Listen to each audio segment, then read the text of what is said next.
ನನ್ನೊಟ್ಟಿಗೆ ಈಗ ಸದ್ಯಕ್ಕೆ ಸ್ಟುಡಿಯೋನಲ್ಲಿ ಯುವದ ನಾಯಕ ಮತ್ತು ನಿರ್ದೇಶಕರ ಜೊತೆಗಿದ್ದಾರೆ. ಇಷ್ಟು ವರ್ಷ ಕಾದಿದ್ದು ನನ್ನ ಜರ್ನಿಗೆ ಇಲ್ಲಿಂದ ಲೈಫ್ ಒಂಚೂರು ಬೇರೆ ಥರ ಆಗುತ್ತೆ ಅಂದ್ಕೊಂಡಿದ್ದೀನಿ. ನೀವು ಹೇಳ್ದಂಗೆ ಕರೆಕ್ಟಾಗಿ ಯಾವಾಗಲೂ ಆ ಒಬ್ಬಟ್ಟು ಅಂತ ಅದೊಂದು ಎಕ್ಸೈಟ್ಮೆಂಟ್ ಇದೆಯಲ್ಲ, ಅದು ನೆನಪಾಗುತ್ತೆ ತುಂಬ. ಇಷ್ಟು ವರ್ಷದಿಂದನೂ ನಮ್ಮ ಮನೆಯವ್ರ ಮೇಲೆ, ಪ್ರತಿಯೊಬ್ಬರ ಮೇಲೆ, ನನ್ನ ಮೇಲೂ ಅವರು ಪ್ರೀತಿಯಿಂದ ನನ್ನನ್ನು ಅವ್ರ ಮನೆಯವ್ರಂತಾನೆ ನೋಡಿಕೊಂಡು ಬೆಳೆಸಿರೋರು. ಹಾಯ್, ಹಲೋ, ನಮಸ್ತೆ. ನ್ಯೂಸ್ ಫಸ್ಟ್ ವಿಶೇಷ ಕಾರ್ಯಕ್ರಮಕ್ಕೆ ಸ್ವಾಗತ. ನಾನು ಲೋಕೇಶ್. ಯುಗಾದಿ ಬಂತು. ಯುಗಾದಿ ನಾಳೆ ಅಂತಂದರೆ ಒಂದು ರೀತಿ ಎಕ್ಸೈಟ್ಮೆಂಟು, ಯಾಕೆಂದರೆ ಊರೂರೇ ಒಟ್ಟಿಗೆ ಸೇರುವಂಥ ಸಮಯ. ಯಾಕೆಂದರೆ ಹೊಸ್ತೊಡಕ್ಕೆ ನಾನಾ ಥರದ ಒಂದು ಚಟುವಟಿಕೆಗೆ ಎಲ್ಲ ವೇಟ್ ಮಾಡ್ತಾಯಿದ್ದಾರೆ. ಅದರಲ್ಲೂ ಕೂಡ ರಜೆ ಬಂತು. ರಜೆಗೊಂದು ಒಳ್ಳೆ ಸಿನಿಮಾ ನೋಡಬೇಕು ಅಂದರೆ ಅದಕ್ಕೆ ಮೊದಲ ಆಯ್ಕೆ ಈಗ ಕನ್ನಡಕ್ಕೆ ಸದ್ಯಕ್ಕೆ ಇರೋದು ಯುವ ಸಿನಿಮಾ.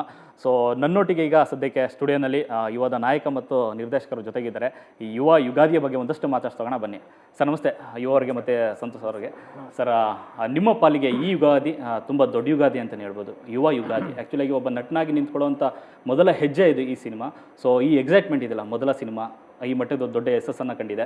ಸೊ ಹೇಗೆ ಖುಷಿ ಕೊಡ್ತಾ ಇದೆ ಅಂತ ಈ ಕ್ಷಣಗಳು? ತುಂಬ ಖುಷಿಯಾಗಿದ್ದೀನಿ. ನೀವು ಹೇಳ್ದಂಗೆ ಈ ಯುಗಾದಿ ಒಂಥರ ಬೇರೆ ಥರ.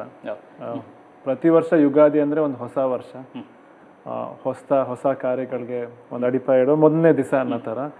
ನನಗೂ ಒಂಥರ ಹೊಸ ವರ್ಷ, ಹೊಸ ಬದುಕು. ಯುವ ಸಿನಿಮಾ ರಿಲೀಸ್ ಆದ ನಂತರ ಲೈಕ್ ಇಷ್ಟು ವರ್ಷ ಕಾದಿದ್ದು ನನ್ನ ಜರ್ನಿಗೆ ಇಲ್ಲಿಂದ ಲೈಫ್ ಒಂಚೂರು ಬೇರೆ ಥರ ಆಗುತ್ತೆ ಅಂದ್ಕೊಂಡಿದ್ದೀನಿ. ಸೊ ಈ ಹೊಸ ವರ್ಷಕ್ಕೆ ತುಂಬ ಖುಷಿಯಾಗಿದ್ದೀನಿ ನಾನು. ಚೈತ್ರ ಮಾಸದ ಮೊದಲ ದಿನ ನಮ್ಗಳ ಪಾಲಿಗೆ ಒಂದು ಹೊಸ ವರ್ಷ ಅಂತಲೇ ಹೇಳ್ಬೋದು. ಸೊ ನ್ಯೂ ಇಯರು ಆರಂಭ.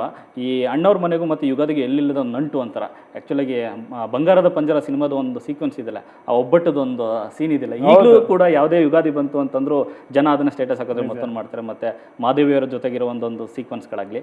ಸೊ ಯುಗಾದಿ ಅಂದ ತಕ್ಷಣ ಅಣ್ಣವ್ರು ನೆನಪಾಗ್ತಾರೆ, ಹೊಸ್ತೊಡಕು ಅಂದ್ರೆ ಅಂದ ತಕ್ಷಣ ಅಣ್ಣವ್ರು ನೆನಪಾಗ್ತಾರೆ.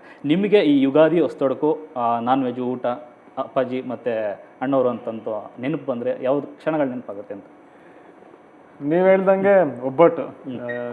ನಾವು ಮನೆಯಲ್ಲಿ ಯುಗಾದಿ ಮಾಡಿದಾಗ ಒಬ್ಬಟ್ಟು ಅಂತೂ ಇರಲೇಬೇಕು. ನನಗೂ ಒಬ್ಬಟ್ಟು ಅಂದರೆ ಸಖತ್ ಇಷ್ಟ. ಅದು ಈ ಬೇಳೆ ಒಬ್ಬಟ್ಟು ಇಷ್ಟ, ಈ ಕಾಯಿ ಒಬ್ಬಟ್ಟು ಇಷ್ಟ. ಮಾಮೂಲಿ ಯುಗಾದಿಗೆ ಬೇಳೆ ಒಬ್ಬಟ್ಟು ಮಾಡಿದ್ರು, ಚೆನ್ನಾಗಿ ತುಪ್ಪ ಗಿಪ್ಪ ಹಾಕೊಂಡು. ಅಂದರೆ ಜಾಸ್ತಿ ಇವಾಗ ಹಬ್ಬ ಅಂದರೆ ನೆನಪಾಗೋದು ಒಂದು, ಎಲ್ಲ ಫ್ಯಾಮಿಲಿ ಎಲ್ಲ ಒಟ್ಟಿಗೆ ಬರ್ತಾರೆ, ಎಲ್ಲರೂ ಒಟ್ಟಿಗೆ ಸೇರ್ತೀವಿ.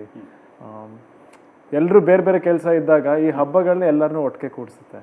ಸೊ ನಮ್ಮ ಮನೇಲೂ ಮುಂಚೆಯಿಂದನೂ ಹಂಗೆ, ಯಾವುದೇ ಹಬ್ಬ ಇದ್ರೂ ಎಲ್ಲರೂ ಮನೆಗೆ ಬರೋರು, ಒಟ್ಟಿಗೆ ಆಚರಿಸ್ತಿದ್ವಿ ಹಬ್ಬಗಳನ್ನ. ದೀಪಾವಳಿ ಆಗಲಿ, ಯುಗಾದಿ ಆಗಲಿ, ಯಾವುದೇ ಹಬ್ಬ ಇರಲಿ. ಸೊ ಈ ಹಬ್ಬನೂ ಅಷ್ಟೇ, ಯುಗಾದಿ ಹಬ್ಬ ಎಲ್ಲರೂ ಮನೆಯವರೆಲ್ಲ ಒಟ್ಟಿಗೆ ಸೇರಿದ್ವಿ. ಒಳ್ಳೆ ಹಬ್ಬದ ಊಟ ಇತ್ತು, ಒಳ್ಳೆ ಚಿತ್ರಾನ್ನ, ಒಳ್ಳೆ ಒಬ್ಬಟ್ಟಿತ್ತು. ನೀವು ಹೇಳ್ದಂಗೆ ಕರೆಕ್ಟಾಗಿ ಯಾವಾಗಲೂ ಆ ಒಬ್ಬಟ್ಟು ಅಂತ ಅದೊಂದು ಎಕ್ಸೈಟ್ಮೆಂಟ್ ಇದೆಯಲ್ಲ, ಅದು ನೆನಪಾಗುತ್ತೆ ತುಂಬ. ಆ್ಯಂಡ್ ಆದಷ್ಟು ಮುಂಚೆಯಿಂದನೂ ನಮ್ಮ ತಾತ ಅಜ್ಜಿ ಎಲ್ಲೇ ಅವ್ರದ್ದು ಟ್ರಾವೆಲ್ ಇದ್ರೂ ಹಬ್ಬ ಅಂತ ಇದ್ದಾಗ ಅವ್ರು ಯಾವಾಗಲೂ ಮನೇಲಿ ಇರೋರು ಆದಷ್ಟು. ಯಾಕಂದರೆ ಅದೊಂದು ಟೈಮಲ್ಲಿ ಇಡೀ ಫ್ಯಾಮಿಲಿ ಒಟ್ಟಿಗೆ ಸೇರ್ತಾ ಇದ್ವಿ. ಸೊ ಹಬ್ಬ ಅಂದರೆ ಅದೊಂದು ಫ್ಯಾಮಿಲಿ ವಾತಾವರಣ ಅಲ್ಲ, ಅದು ಅಷ್ಟು ವರ್ಷ ಅಂದರೆ ಇದೆ, ಅದು ತುಂಬ ಖುಷಿಯಾಗುತ್ತೆ. ಸರ್, ಇಡೀ ಕುಟುಂಬ ಸಿನಿಮಾಗೋಸ್ಕರ ಬದುಕ್ತಿರೋಂಥ ಕುಟುಂಬ. ಯಾವುದೇ ಕಾಲದಲ್ಲಿ, ಯಾವುದೇ ಸಂದರ್ಭದಲ್ಲೂ ಶೂಟಿಂಗ್ ನಡೀತಾನೆ ಇರುತ್ತೆ, ಅದೆಲ್ಲ ಇರುತ್ತೆ. ಬಟ್ ಹಬ್ಬಗಳು ಅಂತ ಬಂದಾಗ ಅದು ಹೆಂಗೆ ಸೇರ್ತಾ ಇದ್ರೆ ಅಂತ ಆ್ಯಕ್ಚುಲಿ ನಿನ್ನೆ ಒಂದು ವಿಡಿಯೋ ನೋಡ್ತಾ ಇದ್ದೆ. ಅಯ್ಯಪ್ಪ ಸ್ವಾಮಿಗೆ ಎಲ್ಲ ಹಿರಿಮುಡಿ ಕಟ್ಟೋ ಒಂದು ಸಂದರ್ಭ, ಅಪ್ಪು ಸರ್ ಮತ್ತು ಇದೆಲ್ಲ ನೀವೆಲ್ಲ ಇನ್ನೂ ಚಿಕ್ಕ ಮಕ್ಕಳು ಓಡಾಡ್ತಾ ಇರ್ತೀರಿ. ಬಟ್ ಅಲ್ಲಿ ನೋಡಿದಾಗ ಒಂದು ಕುಟುಂಬ, ಒಂದು ಅವಿಭಕ್ತ ಕುಟುಂಬ ಹೇಗಿರಬೇಕು ಅನ್ನೋ ಉದಾಹರಣೆ ಅಣ್ಣವ್ರ ಮನೆ ತೋರಿಸ್ಕೊಡುತ್ತೆ. ಸೊ ಹಬ್ಬಗಳು ಬಂದಾಗ ಯಾವ ರೀತಿ ಒಂದು ತಯಾರಿ ನಡೀತಿತ್ತು, ಹೇಗೆ ಸೇರ್ತಾ ಇದ್ರಿ ಎಲ್ಲ ಅಂತ? ಅದು ಮುಂಚೆಯಿಂದನೂ ನಮ್ಮ ತಾತ ಅಜ್ಜಿ ನಮ್ನೆಲ್ಲರಿಗೂ ಅದನ್ನ ಅಭ್ಯಾಸ ಮಾಡಿಸಿರೋದು. ಅವ್ರು ನೀವು ಹೇಳ್ದಂಗೆ ಸಖತ್ ಬ್ಯುಸಿ ಇರ್ತಿದ್ರು.